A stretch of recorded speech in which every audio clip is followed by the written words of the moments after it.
Ejercicio 1. Un paciente con historia de miocardiopatía dilatada ingresa con náuseas y vómitos. Refiere que está recibiendo enalapril 10 mg por día, atenolol 25 mg por día y digoxina 0,25 mg cada 24 horas. El médico no halla signos de insuficiencia cardíaca descompensada ni otros datos de relevancia al examen físico. Realiza un electrocardiograma y observa una frecuencia de 50 latidos por minuto. Intervalo PR de 0,24 segundos y un infradesnivel del segmento ST en todas las derivaciones. Dados estos hallazgos, sospecha un síndrome coronario agudo y consulta con un cardiólogo. Este desestima el diagnóstico de isquemia miocárdica.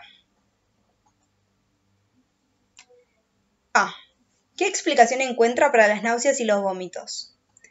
Bueno, dado que el paciente está consumiendo digoxina, es importante considerar que las náuseas, vómitos y además la anorexia son manifestaciones precoces de la toxicidad por digoxina. La digoxina también es importante recordar que tiene un valor terapéutico bastante estrecho, entre 0,25 nanogramos por mililitro a 2 nanogramos. Esto obviamente medido en sangre y es importante, digamos, considerarlo. Además de estos síntomas que puede presentar el paciente por la intoxicación, tenemos síntomas o manifestaciones extracardíacas y cardíacas. Dentro de las extracardíacas también se suma la visión borrosa, visión con halo claro, insomnio, somnolencia y cefalea. Y dentro de lo que es cardíaco, es importante destacar que la toxicidad por digoxina puede generar arritmias, pero aleteo auricular, fibrilación auricular y bloqueo AB de segundo grado, MOVITS tipo 2, son las menos probables en los casos de intoxicación por digoxina. En cambio, lo que sí puede presentarse asociado a la digoxina van a ser las arritmias, la taquicardia auricular paroxística y las extrasístoles ventriculares. ¿Por qué se da esto? Porque la digoxina genera una respuesta ventricular excesivamente lenta o regularizada en la fibrilación auricular y también un aumento de la ectopía ventricular. Por lo tanto, como dije anteriormente, dentro de las más sugestivas tenemos la taquicardia auricular paroxística, que esta es muy sugerente de toxicidad por digoxina, y también los ritmos de unión AB, que son frecuentemente un signo característico de la digoxina. Y las extrasístoles ventriculares a menudo son el primer signo de intoxicación digitálica. B. Explique la relación que puede existir entre las drogas que recibe y los hallazgos del electrocardiograma. Dentro de los hallazgos, habíamos visto que el paciente presentaba infradesnivel del ST, cosa que es muy característica de la intoxicación por digoxina, que se denomina cubeta digitálica. Por otro lado, también presentaba prolongación del intervalo PR, que el normal es entre 0,12 a 0,20, y el paciente presentaba 0,24-26.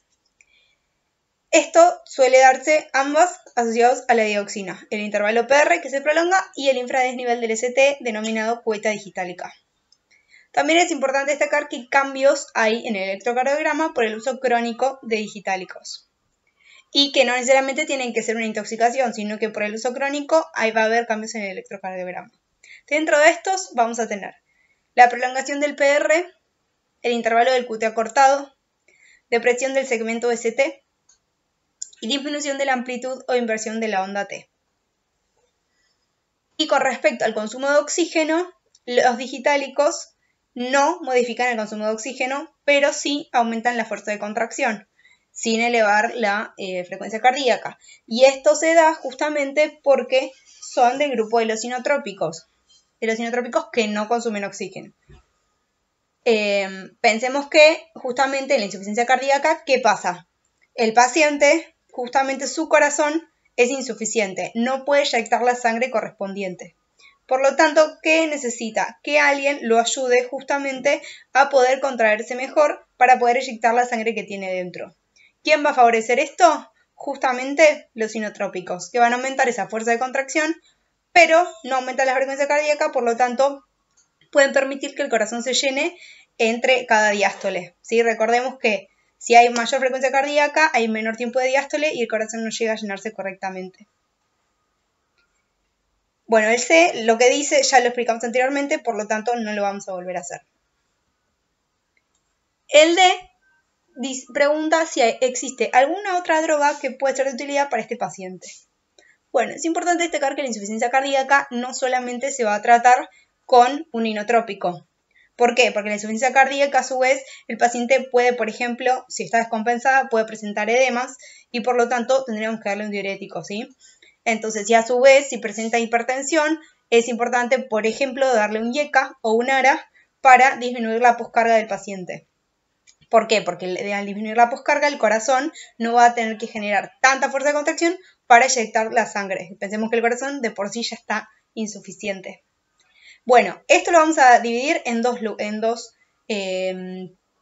grupos. La insuficiencia cardíaca compensada y la descompensada, que sería, por ejemplo, como dijimos, con edemas. La compensada, ¿qué le vamos a dar? IECA, beta bloqueantes, ARA2 o antagonistas de aldosterona. Estos se pueden dar y como pueden ver la mayoría son antihipertensivos. Pero a su vez los IECA, en otro ejercicio ya lo vamos a ver, tienen otros efectos pleiotrópicos a nivel del corazón que favorecen justamente el tratamiento de la insuficiencia cardíaca, no solo por ser antihipertensivos. Y después tenemos a nivel de la insuficiencia cardíaca la descompensada, que en ese caso, como dije anteriormente, se puede dar diuréticos en el caso de edema de miembros, edema de pulmón. Ya lo veremos más adelante. ¿Cuáles, no? Por ejemplo, furosemida en el caso de edema pulmonar y diuréticos de otro tipo para los edemas de miembros inferiores.